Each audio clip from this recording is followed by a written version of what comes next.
2, 3, 4. Great. So I am delighted to be here and moderating this panel. And I wanted to start with a shout out to the Lancet before I introduce my panel. In August of 2017, I wrote a letter to the Lancet because I was pretty upset about the state of the world of global health. And I sent it to Richard Horton, the editor, thinking, you know, even if he reads it, I'll be happy, that's fine. And he published it. And for me, I have written tens of 20s of articles that were published under people's names in my whole career, because that's what a lot of us do. So when Richard published it, I felt that for the first time after, in my 50s, I had actually received a voice in public health. In that letter, I called on the Lancet to set targets and hold the community responsible for achieving gender equity. Jocalyn and Elizabeth and Richard then published a call for this particular issue, and they asked what they could do. And then in June of last year, I wrote again, and I said, we encourage the Lancet to review its own practice and set gender and diversity targets. So I'm pretty pumped that you guys did it, and I just wanted to shout out to you for listening and for letting us have our voice. So thank you.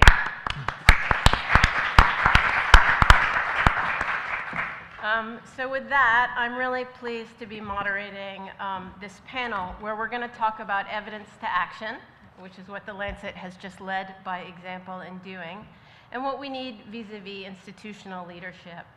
I have an amazing panel of women here. Ann Taylor, to my right, is the Vice Dean of Academic Affairs at the Medical School here at Columbia. If I said the whole name of the Columbia Medical School, it would take about 45 minutes. She's a professor and a known champion for women. She also serves as the Senior Vice President for Faculty Affairs and Career Development, where she supports faculty recruitment, appointment and promotion processes, and professional development. Her own groundbreaking research is focused on cardiovascular disease in underrepresented minorities and women, including in determining how well women in different ethnic and racial groups understand their risk of cardiovascular disease. So I hope we'll also get a chance to hear her thoughts on the previous discussion. Sitting next to her is Christine Laine, who began at the junior level as an associate editor at the Annals of Internal Medicine and rose to her current position there as editor-in-chief. She's a clinical associate professor at Jefferson Medical College and a senior vice president at the American College of Physicians. She holds numerous leadership positions in many, I guess, probably previously very male institutions, the International Committee of Medical Journal Editors, the Council of Science Editors, and she's been instrumental in the development of many kind of controversial and tough policies, such as authorship and conflict of interest in medical research. And sitting to her right is Laurie Garrett, one of my own heroes in public health. Laurie is a Pulitzer Prize-winning science journalist and author. She's a groundbreaking award-winning reporting on topics including Ebola, SARS, HIV/AIDS, and is known for speaking truth to power. Laurie developed and led the Global Health Program at the Council on Foreign Relations and is a frequent contributor to foreign policy. She recently published an essay in the BMG, of course, a lesser medical journal to the one hosting us today, but a super interesting article called The Trouble with Girls, Obstacles to Women's Success in Medicine and Research, which speaks directly to the topic of today's discussion. I've asked each of the panelists to actually start today with a bit of a personal anecdote and share an experience that exemplifies what you want to change and why. And actually, I'm going to start with Christine and then go to Ann and Laurie. So Christine, if I can turn it over to you. Okay. Hello, everybody. It's a pleasure to be here. And thank you particularly to Jocalyn and Beck and other people at Lancet for inviting somebody from a enemy journal. We're not an enemy journal, quite good friends with the people at Lancet and really admire you for what you've done. So I want to talk about something that should change, but I want to use a positive example. And in medicine, we talk a lot about, in academic medicine, the leaky pipeline. So women are chugging along and they're doing really well, and then something happens and they leak out of the academic pipeline. They take time off to take care of children or an ailing parent, and they never quite get back on track. So I want to talk about the point where I was about to leak out of the pipeline and who saved me from doing that. So I was a young faculty person getting R01s. I was spending half my time at the Journal as an associate editor, and my 5-year-old was diagnosed with type 1 diabetes.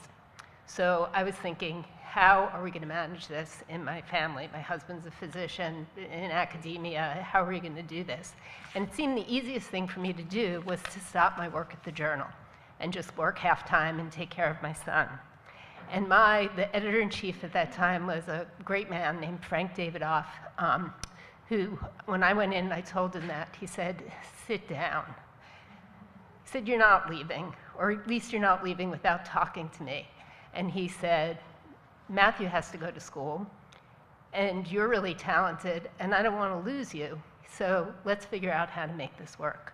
And so he structured my day such that I left every afternoon to go to school where my child was in school until I could get the teachers on board with counting carbs and dosing insulin and checking sugars. And that lasted probably for about 6 or 8 weeks. And then I went back to work, and the Journal got a lot of work out of me because I was so grateful for this opportunity to be flexible. And I am very sure, Frank isn't the only man that I've worked for, and I am very sure that some of the people I worked for prior to that and subsequent to that would have said, "Oh, that makes sense."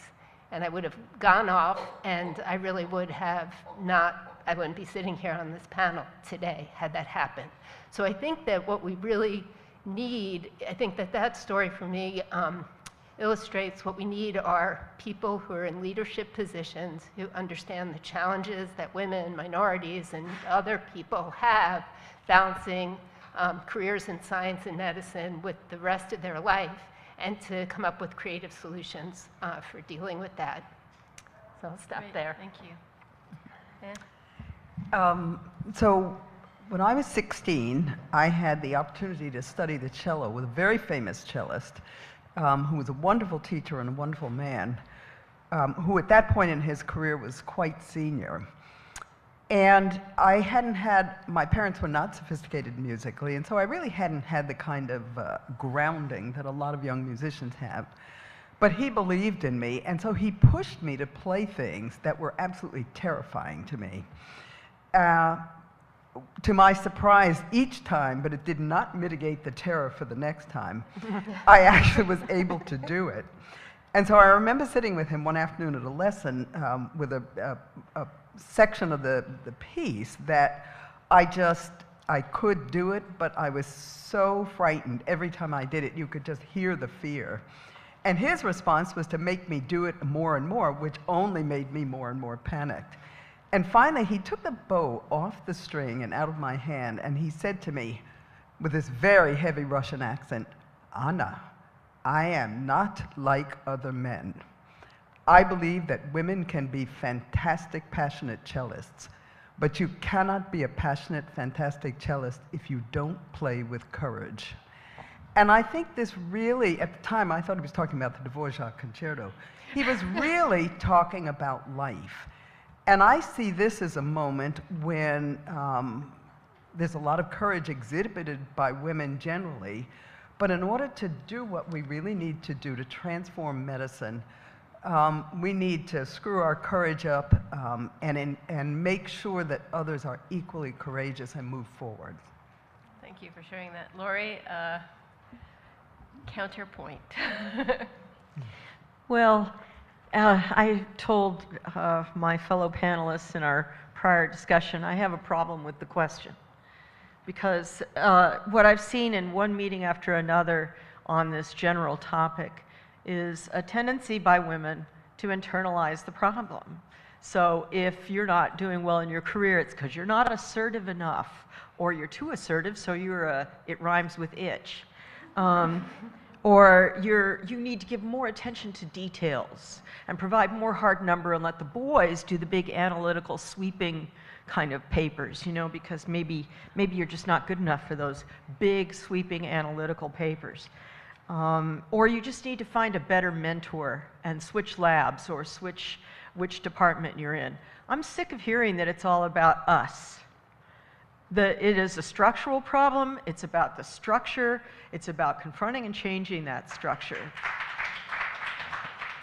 So with that in mind, I'm reluctant to do the personal side. I will say this, however. One of the reasons I left immunology, I was in grad school in immunology and working at Berkeley and Stanford, and one of the reasons I left was that there was only one really, really outstanding graduate level teacher in my department at Berkeley, a woman named Claudia Henry, who was never given full status. She always had this sort of lecturer position, which, by the way, turns out where most women end up. And she one day sat all the female doctoral candidates down and showed us some fresh data that she'd gotten a hold of, done at NIH. And this is a long time ago, because I'm an old lady.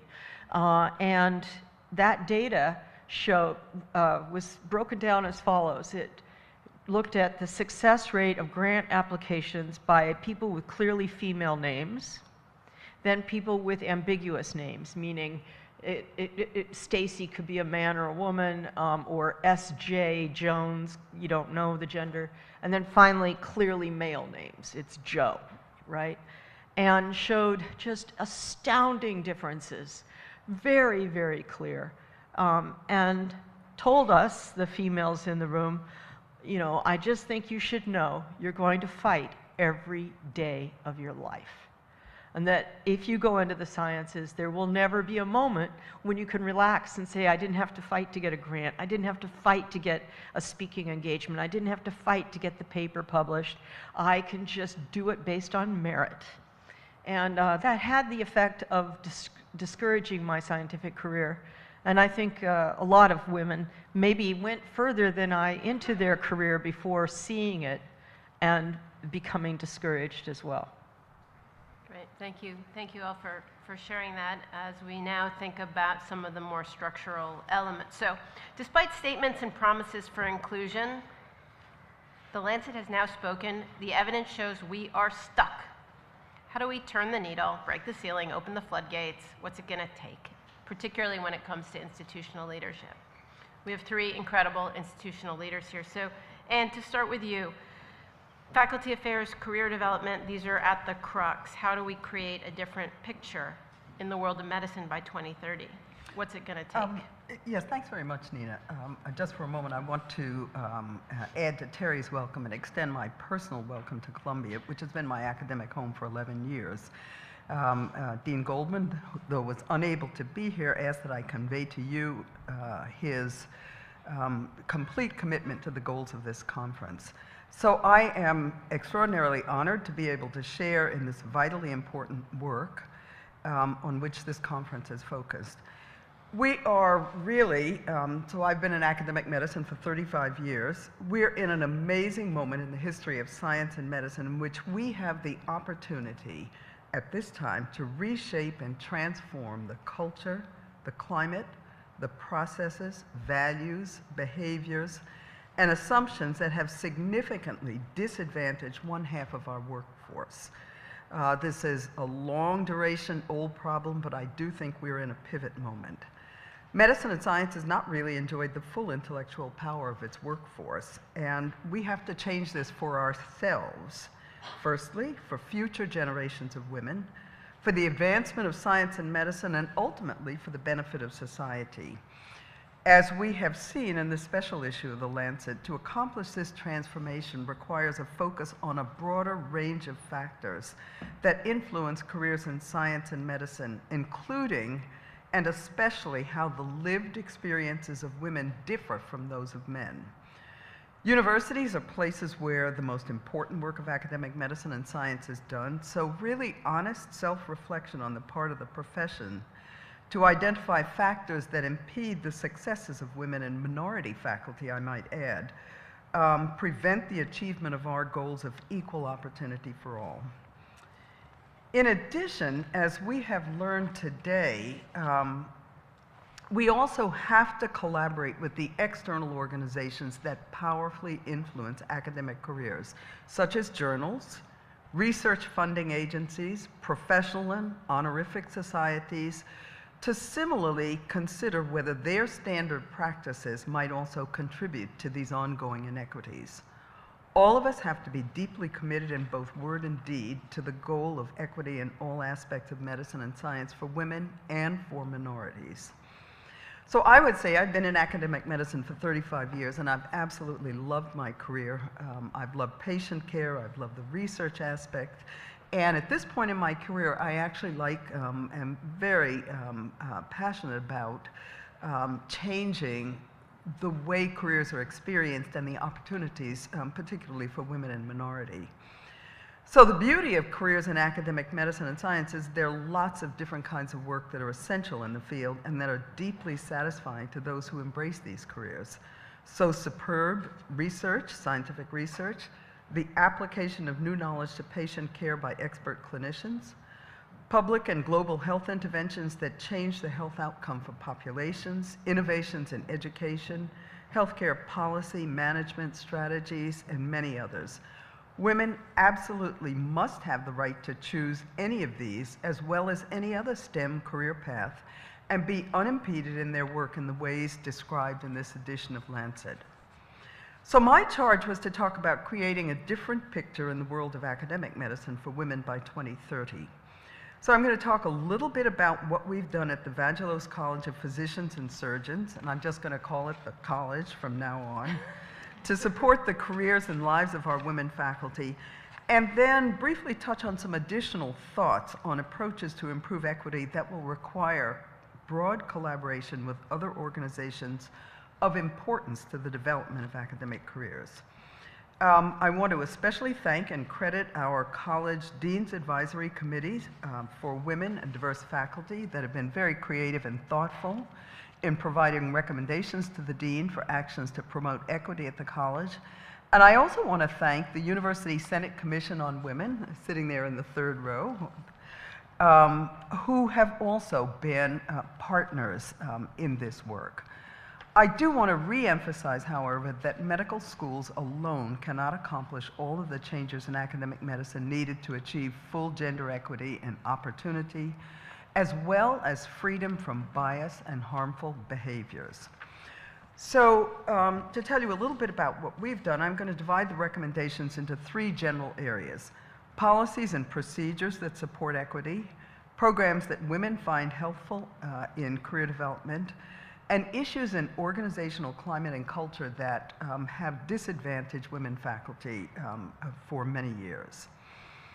With respect to policies and procedures to support equity, we and other academic medical centers have identified several policy areas of special importance to women and minorities. However, we need to consider and need to continue to try to understand the important career impact of the ways in which women's life experience differ from those of men. Without this consideration, it's really going to be difficult to fully support the career development of our entire workforce. We need clarity and objectivity about the standards and processes for academic rank, advancement and academic rank, whether that's in the form of tenure for high-intensity research work or advancement in rank based on accomplishments in clinical medicine and educational excellence. When standards have not been clear, objective, and accessible to all, women and minorities have had uneven access to opportunities and advancement. The process becomes subjective, biased, arbitrary, and ultimately exclusionary. We have completely revamped our academic tracks to provide this clarity, to reward all career paths that are essential to medicine, whether or not they lead to tenure, and we widely disseminate this information. The university has provided a guide to best practices in faculty mentoring that's used university-wide by mentors and mentees. In importance, we point out the qualities of mentoring of which women should be aware, and we make the case for multidimensional mentoring models for women.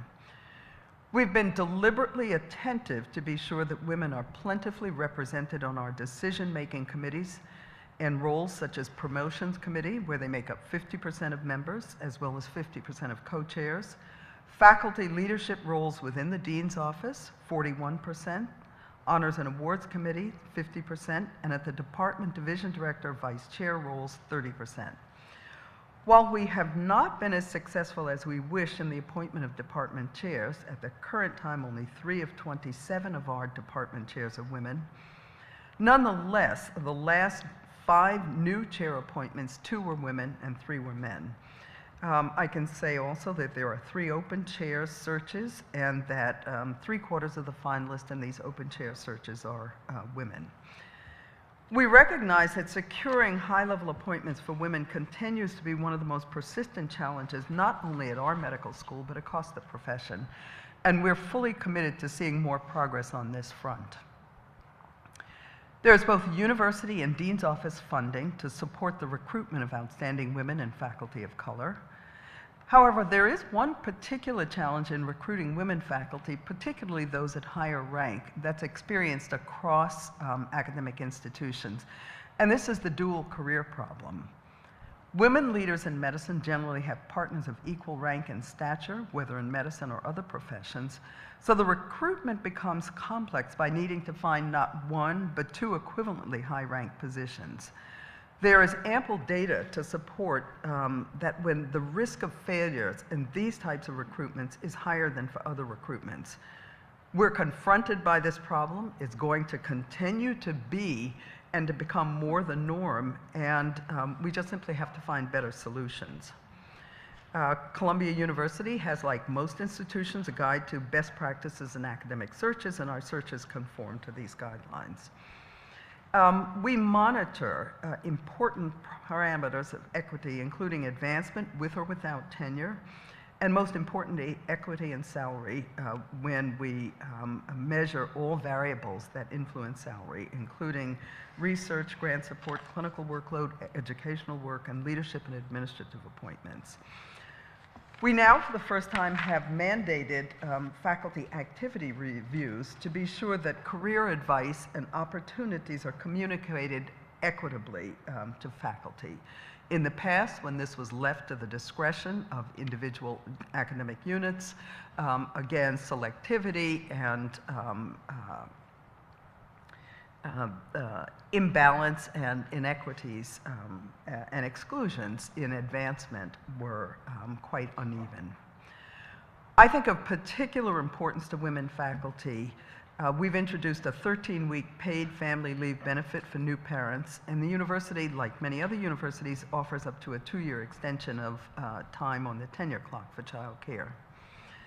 I think there's another phenomenon, however, that requires problem solving.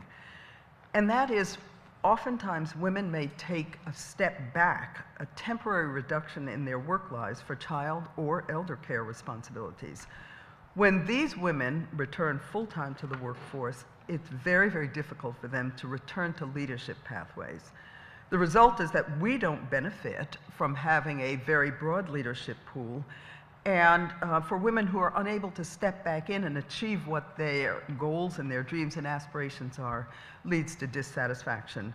I think that this is a major issue. It will not be solved by extensions to the tenure clock, since in academic medical institutions, usually in research institutions, only 10 to 12% of faculty are tenured. So this has to do with the majority of our faculty, and it is particularly important for women. We don't have good practices or solutions around this. We do have other support mechanisms through the Office of Work-Life Balance, and we have strict policies around bias and harassment that require universal anti-harassment training, have strong investigative processes, accountability, and consequences for these behaviors. But the work of ensuring equity is absolutely incomplete, and thus it's imperative to continue to consider new strategies and new ways to support the unique needs of women and minority faculty so that the profession and society benefits from their contributions. I want to say a few words now in general about faculty development programs for women. Laurie, I'm sure you'll have some comments. And I want to distinguish very clearly between programs that are offered under the conceptual construct of fixing women so they fit in better, and those delivered based on the feedback from women faculty regarding their needs and perceived knowledge gaps. We offer a variety of programs for women, but these are all developed, driven by the needs articulated by our faculty and a broad range of our faculty, not just scientists, but clinical faculty, educational faculty, based on what they perceive they need to know to bridge what they feel are knowledge gaps. They're centered around career advancement, strategies to optimize mentorship and sponsorship, facilitating peer mentorship groups, and group coaching. We will continue to offer these kinds of programs as long as faculty signal to us that they feel they're useful. But these efforts are not intended to replace the meaningful changes in policies, procedures, organizational structure that promote equity between men and women. We need to engage our entire university community in these, and we need to engage external organizations. Finally, we've considered the organizational climate and culture that has disadvantaged women and minority faculty. Dismissiveness, bias, lack of recognition of women's achievements, and harassment in all of its forms continue to damage the careers of women and minorities in the field of medicine. We and other universities have taken strong stands on these issues and have implemented strict policies against these behaviors, with required training for all faculty, strengthened investigative processes, anti-retaliatory processes and policies, accountability, and consequences. However, we must recognize that external agencies have very important influences on career development, and we need to engage them in the quest for equity. So in this context, it was wonderful to read in the issue of Lancet that the journal is critically evaluating its review process to be sure that they're inclusive. It would be terrific to see this in all professional journals. Another important paper in this issue pointed out that research grant review processes that focus only on scientific content equally favorably evaluated contributions from men and women, but those that focus primarily on quote-unquote investigator qualifications ended up with evaluations biased against women.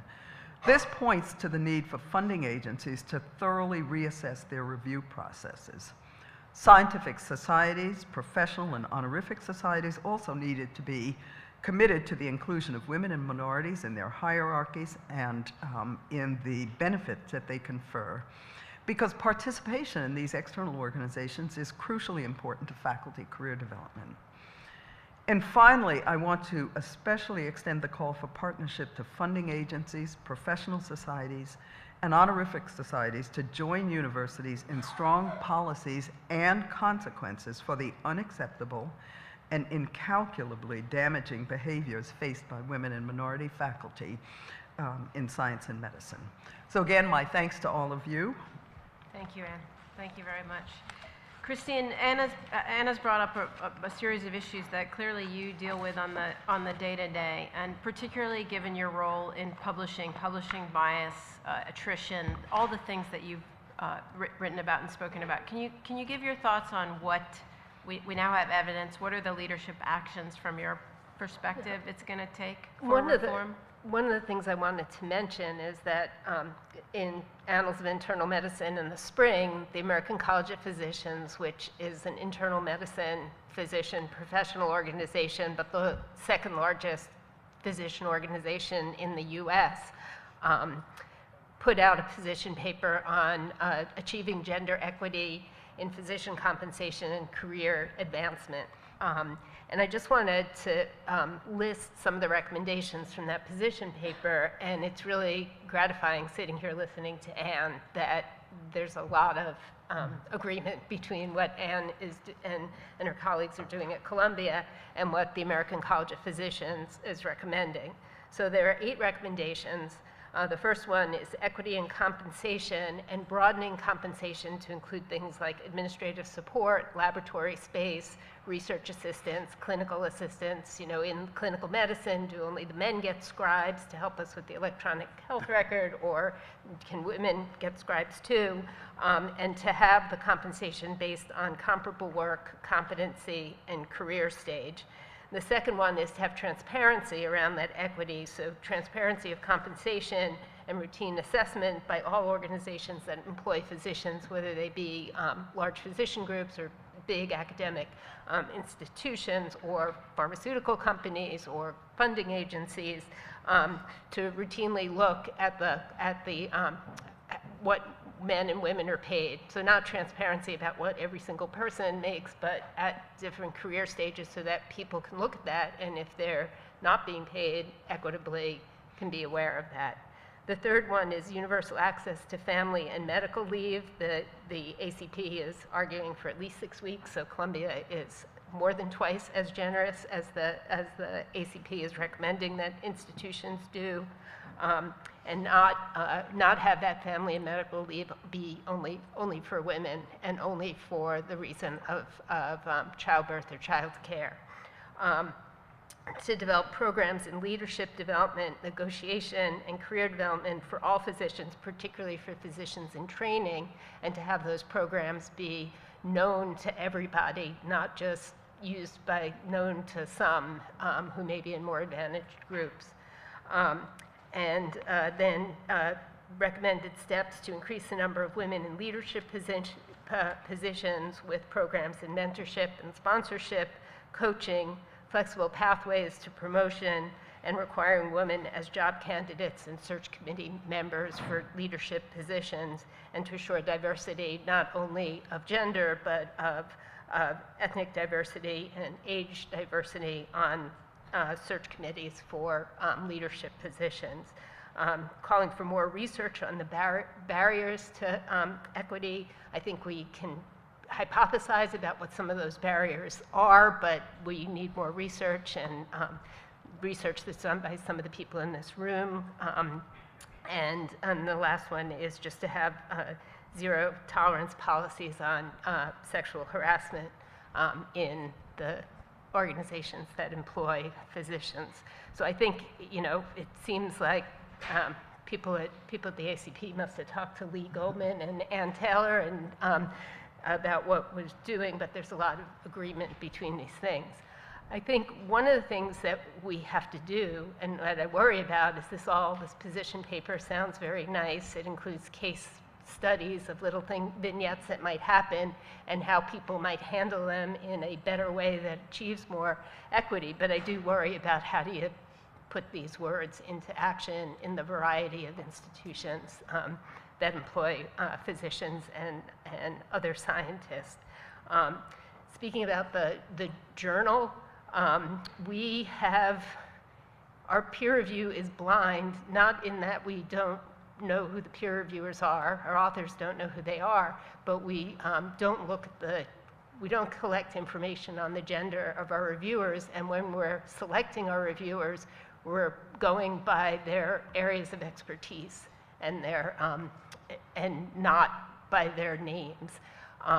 I don't know if I would suspect we probably have more men in our reviewer database of 20,000 people than women. This meeting has encouraged me to go back and try to look at that, but we don't collect gender data, so it's going to be imperfect. But what I do notice is that women, both when we ask them to be peer reviewers and when we ask them to be editorialists, will more often decline the opportunity because they're too busy. And I'm thinking about people have creative ideas to try to get around that, but I really think I've been motivated to do a more scientific look at that, because it's definitely the impression of me and my other editor colleagues at the journal. So when I came to the journal as an associate editor in 1996, the Annals has been published since 1927. I was the first woman associate editor of the journal. Now about more than half of our full-time editors, including 2 of our statistical editors, so really a male-dominated profession, are women. So I think one of the things that does change is when you have women in leadership positions, we tend to be conscious of who other talented and capable women are, and our networks are different. So I think that is, hopefully, I have optimism that over time that will change. But I'll end there so we have some time for questions and comments. And just quickly before I turn to Laurie, You just mentioned to me sitting next to me about the perception of busy versus busy. Could you comment on that? What? You mentioned, women, we had a conversation during the last session about, I said, I think women are more likely to say, I'm too busy to do this, and I'm not going to be able to do a good job, so are maybe better at saying no, although there are some, gender stereotypes that go the opposite way. But I think sometimes, I was sort of kidding, but the men won't say, no, I'm too busy, but then they'll write a really not very good editorial that suggests maybe they were too busy. Great, thank you. Laurie, I'm smart enough to know that I'm not going to ask you a question. I'm just I'm gonna leave it open. It's a good thing Nina and I have been friends for a long time. Well, first, I want to speak directly to Jocalyn. What you've done here is monumental. And I know what incredible work this was, how much labor went into this. And I don't think you can underestimate what this impact is going to be. I wrote one small, fleeting attempt to stab at this in the British Medical Journal, and it's now the most social media tweeted and responded to thing they've ever published in the history of the BMJ. Now when those people that were tweeting this, see this entire issue loaded with rich data and analysis, I think it's going to have an absolutely spectacular impact. So cheers. Seriously. And now I think the challenge is going to be the sustainability of the effort. And one of the things is I would strongly urge is that we consider a standardization of our assessments. Call it methodology, call it whatever you want, but let's track it over time. If we see that there's a certain rejection rate by gender name in major journals, and let's expand to include Nature, Science, all the major scientific journals, not just the medical literature. If we begin to see, we see a certain rate of rejection by gender name, or failure to put the female as the first author, or whatever you want to measure, let's track it over time using the same methodology. Similarly, let's track over time female dropout rates from surgical practice, or any of the various things that have been highlighted. Let's not let the pressure off. One of the things that I think is going to be a big focus of that pressure are the policies that are promulgated at NSF, NIH, the Wellcome Trust, the European Science Council, and the other major funding agencies. Everybody's made promises. I, for one, don't believe any promises ever. I want to see the results. And I hope all of you feel the same way, and that you're going to try to create ways to keep the pressure on, demand the proof. Did that policy make a difference? One of the things that I'm going to be very eager to follow with time is the Wellcome Trust's promise to completely reassess long-term performance by scientists and clinical researchers in the UK. There is, as I understand it, and there are Brits here who could explain it better than I, there is an assessment methodology that's been in place for a long time that sort of rates researchers, and it has never allowed for time taken off to have a baby and time taken off to raise children. So women have consistently, the further they got into raising family, the more pregnancies they went through, they fell down compared to their male peers in the ratings. And for the first time, Wellcome is pushing to completely adjust that methodology so that there's a kind of a boost factor for childbirth. Let's see. Let's really keep the heat on. That's accountability, and it can't be done just by one individual or one group, but rather everybody has to be engaged. Similarly, the Oxford English Dictionary just last year entered the word manel. That means an all-male panel. And there is a hashtag manel out there if you're a Twitter user. Whenever you sit in an audience and you see a manel, get out your phone and start tweeting madly. And don't just tweet, I'm at a manel, put, I'm at a hashtag manel at the hashtag name of conference, so that they get the message. We've seen tremendous progress collectively for women in almost all cultures. There are a few that I would say I really don't like to spend any time in, and I won't be visiting Saudi Arabia anytime in the near future. I hope that, by the way, saying that, everybody here knows that the women who led the effort to get driving legalized for women are subjected to daily rape and torture right now in prisons run by MSB himself. And I don't know that most people, everybody thinks like, you know, MSB has liberalized Saudi Arabia. Well, ask those women, oh, sorry, they're not allowed to speak to you, and you're not allowed to talk to them. So I think we need to, having said that little aside, I think we need to keep the heat on, but recognize the victories we've had. You know, 1848 was the first Women's Declaration of Rights in Seneca Falls, and since then we have suffrage for women in almost every single culture on the planet. Since then, we have a right of divorce in most cultures. Since then, we have the right of education in most cultures. Since then, we have the right to inherit and to pass on property and estate in most cultures. Those are all things that didn't exist in this country for your great-grandmothers, and in some places and some states even more recently than that. So how do we take this women in white moment? That's what I like to think of it as. If all of you saw the State of the Union address and the moment when Donald Trump acknowledged there were more women in the workforce, and all the Democrat women in white stood up and went, yeah, we're in the workforce, oh yeah, and the little celebration of the sweep of women in the recent congressional elections. That women in white moment, whether it's being looked at for clinical medicine, for basic research science, whatever it may be, it doesn't sustain itself. It only remains a powerful moment and a meaningful moment if every woman is engaged. And not just engaged like, oh, personally your career advances, but engaged so that collectively there's advancement. And that's the real challenge. I think that takes us to the next point, which is there's a danger.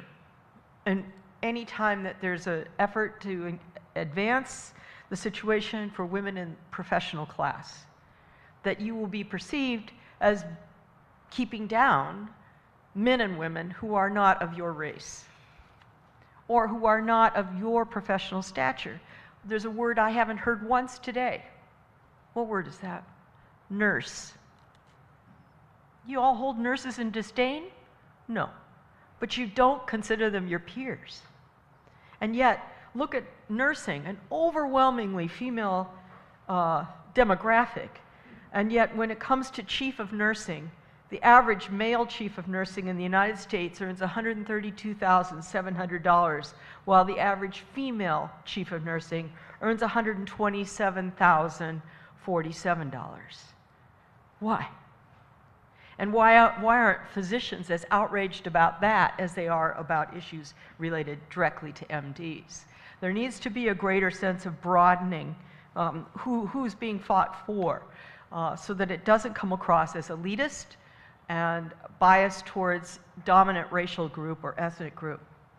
And finally, I just want to add one final little note, and that is, I think that when you talk about other groups to feel in some sort of solidarity with, the profession of journalism has suffered deeply, as you all know. You may not know how deeply. Just in the last 3 weeks, we've lost BuzzFeed. Hundreds of workers lost their jobs. At Huffington Post, several hundred lost their jobs. News photography is all but dead. It's so difficult to earn a living as a professional news photographer now. I could go on down the list. One of the key groups that has all but disappeared is science journalism. Science and medical writers are so poorly paid now that I know very few who will have full-time salaried employment in that area anymore. And you may have noticed that no newspapers anymore have a science section. I think when you look forward and ask where are we headed and what do we hope to accomplish with all this, let's go back to, I forget who originally was making the point earlier in this afternoon. Let's go back to reconsidering the values of the liberal democracy, the values of globalization, and ask ourselves, how does any of it move forward in a poorly educated society, a populist society, a society that demeans vaccination or demeans climate change information and thinks that accurate databases are of little import? We have to see that all of these various pieces of the puzzle are actually overlapping and integrated. Great, thank you. Thank you, Laurie, and thank you, panelists. We now have some time for questions, comments. This is not the Council on Foreign Relations, so if you just want to say something, that's fine too. So please go ahead. Hi, well, I'm Joan Kaufman, and I've experienced all of it, right, over the years. And, you know, from my various posts. But actually what I wanted to do was, you know, ask about the role, you know, this meeting, the Lancet, the Annals of Internal Medicine, and what can you do in the developing world and other places in the world where, however bad it is, you know, in the United States, it's way worse, Saudi Arabia, other places like that. I've spent much of my career working in China, and you know, the patriarchy in academia is just, you know, it's so intense that young women have very little opportunity. Young women who are actually, more women graduate from college than men these days, but the, you know, the opportunities on the ladder are, you know, get thinner and thinner as they go forward. But one thing that really does matter to researchers and academics in China is publishing in the Lancet. You know, they care deeply about these high-impact journals, which are a part of their career advancement. How can you use the position of this issue to do more than just, you know, make sure that women publish as much as men or are on editorial boards, but to, you know, have a, you know, advocate, well, beyond, you know, your editorial policies, to just say, if you're organizing an event like the Lancet China series, pay attention to the manels, right? I mean, it's, you know, there will often be a panel of white men and, you know, a few young attractive Chinese women on the panel representing the gender thing, you know, and the established researchers, women researchers who are lecturers or researchers on the research track never have a place at the table, do a lot of the work. I mean, you know, put your money where your mouth is and really, you know, do a good job of getting women represented adequately in academia in places where you have influence. So I would just say that's... We're going to take a few comments. Thank you, Joan. And I actually would like you to keep them a little brief. We have about 10 minutes, and we'd like to have multiple voices. So we'll take 3, then we'll have a response, and then we'll take the next 3. Please go ahead. Actually... Mine's a very directed question. You know, being here at a gathering with journal editor leaders, I just have to ask the question, have you considered, you mentioned blinding and you said, I don't mean blinding of review, but have you considered double blinding of peer review and what impact it might have? And if so, why is Annals and why is Lancet not double blinded? That's very great question. So wait, we're going to take 3 questions and then we'll come back. Thanks. Rupa. Right, great. I'll be really brief. Congratulations, really, for all of this. This is an amazing panel. Jocalyn, the rest of the team, thanks for taking this leadership. My question are two main things. One is, how do you really change the mindset? So institutional policy is great step, institutional commitments, great step, but the bottom line is women are not being valued at all levels. So how do we really begin to change that? Second question, or really a call, is that we need a lot more implementation research on what works, especially in low resource settings. And so thinking about what can we all do to kind of address that gap. Thank you. Actually, you know what? I'm going to take all these questions, and then the panel's going to have to put their memory skills on. Please go ahead for everybody standing so far. My name is Sandy Mazer, and I'm at the Icahn School of Medicine, where I head the Office for Women's Careers, so this is very important to me. I had a couple of points. Reentry grants have worked for bringing women back into science. What's the equivalent for bringing women back into clinical work? You could get them up to speed very rapidly. The second thing was that you talk about women turning down the opportunity to write. One of the things that really is available now are large numbers of databases from the various organizations. For example, I'm a cell biologist, and the women in cell biology have a database that can be searched where you can find the names of anybody in any field who has already been vetted. And along those lines, I would say to every woman in the audience, when you get asked and you can't do it, you need to have the names of 3 other women who you can recommend right then, because the person who's calling you only knows that one woman who he or she saw at the last meeting. Great, thank you. Hi, my name is Natalia Linou. I work at the UN Development Program. And my question is as a mom of 3 young kids and in an organization that is sort of talking about how do we promote, as someone who has a PhD and in public health and think about going into global health, I always think that the metrics are wrong. Like, why can't we change it? That it's not how many publications you have in the Lancet. Why isn't it about how many mentorships, how many of your students succeed in positions? Like, is there a way to value the work that women do outside, the mentorship role that they take? Or how many academics actually link up with the UN and we use your evidence for policy? Like, wouldn't that be a great metric?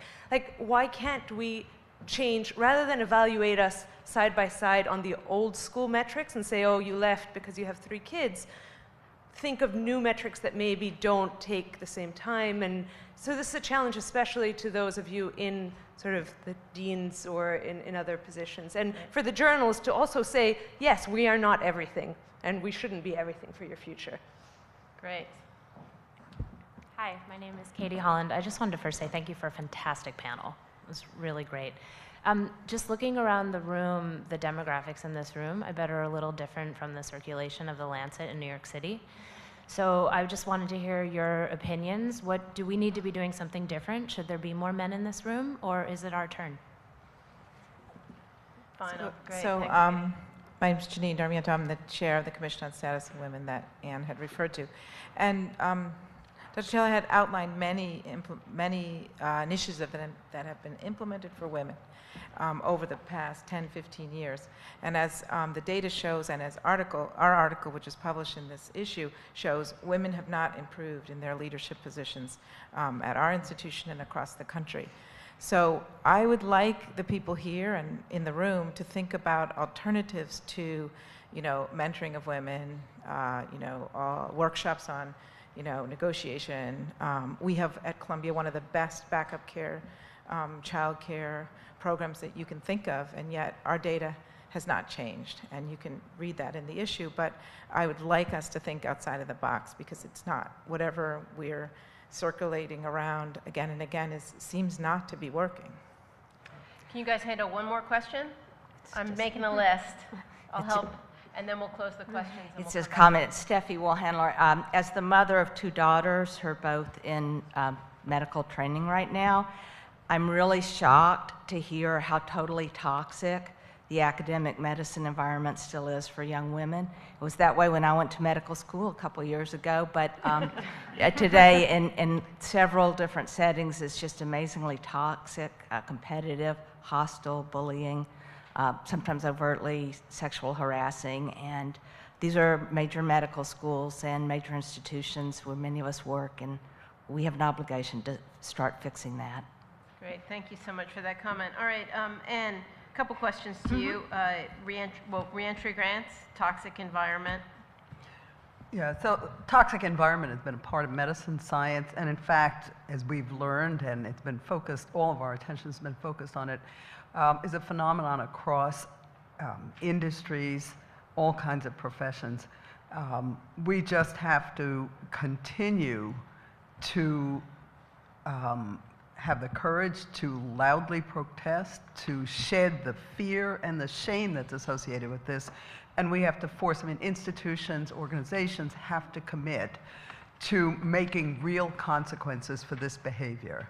One of the reasons why I feel that we need to have the collaboration of both academic institutions, professional societies, is to remove the ability to continue to advance and still engage in these kind of behaviors. I'm not a social scientist, I'm a cardiologist. I couldn't say why it's been so deeply ingrained. Social scientists will tell you, but we absolutely must stop it every single time. There must be real consequences, and the consequences have to extend beyond just within the institution, but to the outside world in which people who engage in these behaviors have influence. Do you want to address, because it came up in our pre-discussion, this idea of reentry grants for clinical work? Is that? Yeah, so I think this is a big problem for women. In academic medicine, only usually about 10% to 12% of faculty overall are tenured.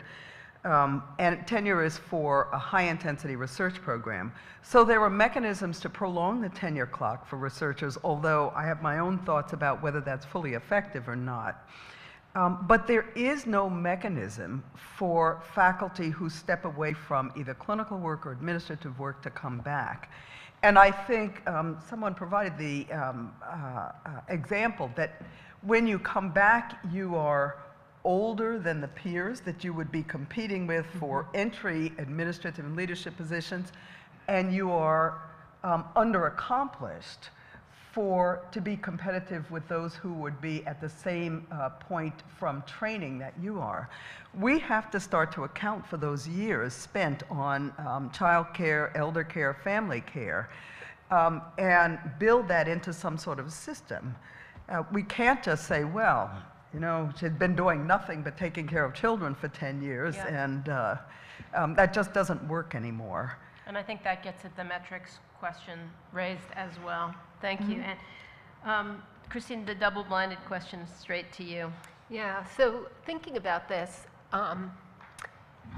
Annals a number of years ago did do a study where we double-blinded all of the papers. It was a huge, this was before I was the editor, it was a huge effort because you have to double-blind the institutions, sometimes the cities where it's really hard to blind a study and do it in such a way that you're not changing some of the meaningful scientific content. So it's not just erasing the byline. It's, you know, you can tell who wrote a paper by the citation, the reference list, but we tried to do that and saw if there was a difference when the same paper, blinded or not blinded, went out to comparable reviewers in the favorability of the review towards publication. It didn't make any difference. So it was decided at that time that it wasn't worth the effort. The other thing that I think is sort of a problem is that science is very collaborative. So particularly in medicine, I mean, most of our papers have at least 6 authors. It's a combination of men and women. You can make an argument about whether being first or last is more of an honor. We use asterisks to say, you know, comparable contributions, and we have our authors list what the contributions are to try to have more transparency than position on the byline make. So it's really hard to say, you know, you could say that you would only look at, and you could imagine that if there was a favorable position given to a paper where the woman was the corresponding author, we might get a lot of papers that had a bunch of men and a woman corresponding author for people to try to game the system. And that would, I think, it's a little bit cynical, but I think it clearly would be done in places like China where people are not only getting they're getting paid by the impact factor of the journal that they're publishing. So, you know, gaming the system. So we haven't done blinded review, but when I heard Anne talking about, in the editorial written by Molly Carnes that went with the position paper I mentioned, she starts out talking about your comments about cello playing, that when there are blinded auditions for professional orchestras, women do just as well as men. When they're not blinded, they don't. So in thinking about, is there a way that we could do blinding? I don't know. I don't know. It's just really hard, really, really hard to do. And part of me wishes we lived in a world where it wasn't necessary. So I guess that's not a very good answer, but. No, it's a tough question, and great to have that discussion around it here. Laurie, Demographics, are we speaking to the same people? Can we change the metrics? Shouldn't have had the meeting here. I mean, if it had been up at 168th Street, you would have actually had tons of medical students, public health people, et cetera. It would have been a very different group. Is that all you want me to talk about? Okay. I think the question was, how do we not speak to ourselves? You guys have to answer that. I'm not one of you. Great. Any final comments from the three of you as we turn it back to Jocalyn? Can I say something about a different question? Yeah, of course. On the toxic environment question, I've been surprised nobody's mentioned the National Academy of Sciences, all three academies, last year published an absolutely sweeping and I think devastating report on sexual harassment and bullying in the sciences. So this is the Academy of Engineering, the Academy of Science, and the Academy of Medicine. The group that was most sexually harassed of every single category, with the exception of Silicon Valley women, who are so small in number that you're not even sure what database you're looking at, were female medical students and interns. And the Academy gave a very detailed set of prescriptions for what should happen now to deal with what they called a toxic environment, why this was happening, and what should happen to correct it, and what should be institutional reactions and policies. So I can't strongly enough recommend that everybody read the entire report and really think about how it resonates in your particular setting.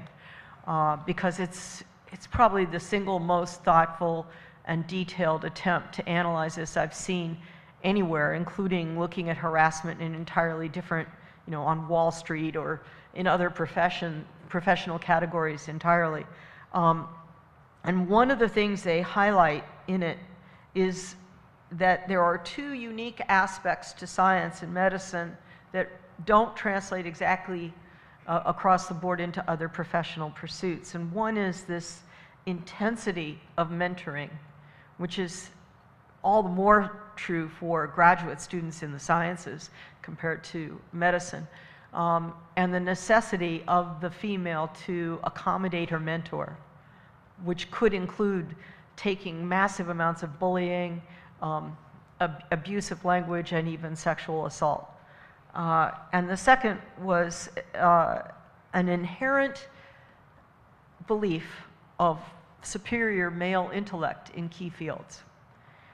We all hear about mathematics, and we all now know that all of Silicon Valley seems to think that the boys are smarter at computers than girls, to which I would say, fine, let them have it. But anyway, binary thinking, But clearly, we have not yet confronted a cultural and structural belief that men are better at numbers than females, and that females are better at touchy-feely things, that we like people topics, and they like, crunch the data topics. And we still have a long ways to go there. I had one sort of quick question about mentoring. I agree with your points. The power dynamic can develop rapidly into a toxic type of relationship. And one of the things that we've done, we've looked into mentoring styles and ways for faculty to get mentoring without engaging in that very tight dyadic. And we really strongly recommend that faculty develop networks, distributed mentoring, so that they are not only subject to that one single dyadic relationship. And how do you do that in the context of laboratory work? We're going to have to move. This is a great discussion. And, I'm getting the signal. But, again, thank you to the Lancet for allowing us to start really difficult, tough discussions together. So turning it back to Jocalyn.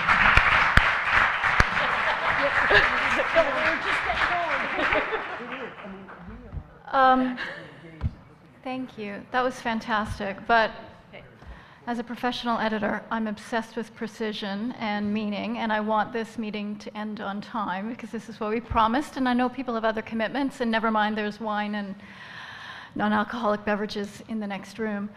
But I do, if it's okay, Beck, I want to say a few reflections as a way of expressing my thanks.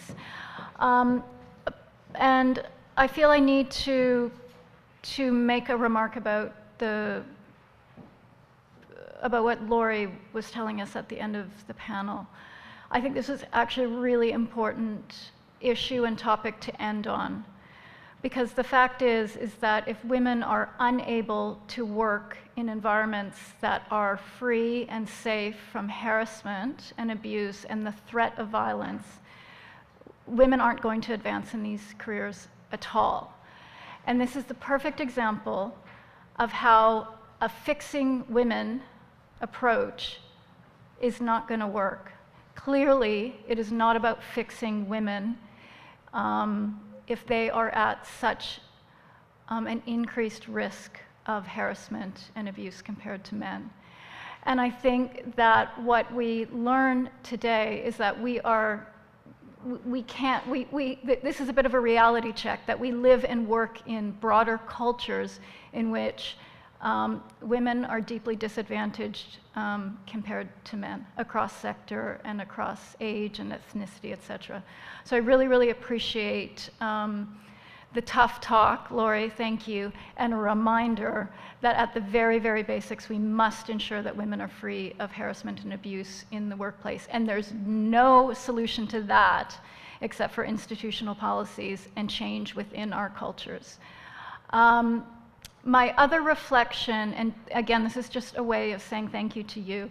I love how this program, I mean, this is a wonderful afternoon. We could have talked all day, I think. And I have no problem whatsoever that this room is 90% plus women. I think it generated an outstanding discussion that was very varied. I loved how there was a blend of different styles within each of the sessions. I loved that there was a blend of personal experience and institutional examples and kind of broader discussions of determinants of some of these issues. And I found that really, really gratifying.